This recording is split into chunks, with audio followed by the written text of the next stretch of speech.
talk about the story that should make every athlete read the fine print twice.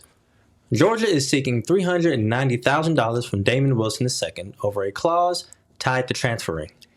This is a big deal because it's one of the clearest public tests of a modern NIL contract tactic, a liquidated damages provision that functions as a buyout.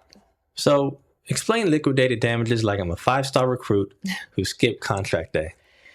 Well, liquidated damages are a pre-agreed amount you pay if you breach a contract. Courts sometimes enforce them if they're a reasonable estimate of harm. They can't be a penalty. So the court will reject them if they look like a penalty.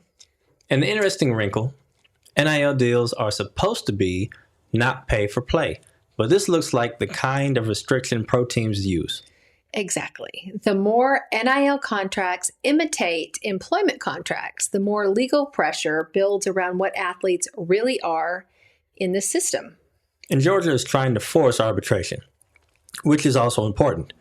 Arbitration can be faster, more private, and more controlled than the courtroom. So here's what parents and athletes must take from this. 1, transfer language matters.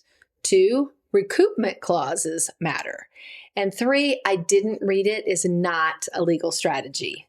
And 4, if you're signing anything with a clawback agreement, you need counsel who's not learning about this on TikTok. And for agents, this is the moment to build a standard checklist. You need a playbook.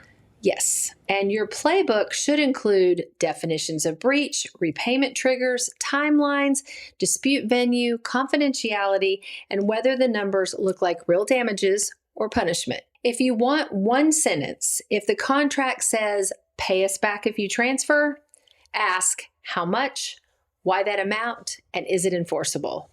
College sports is turning into a real business because everyone finally admitted that it was a real business. You need to protect your money. You need to protect your name. You need to read the contract. And remember, if private equity is on campus, the amateur era is spiritually over. Yes. See you next episode.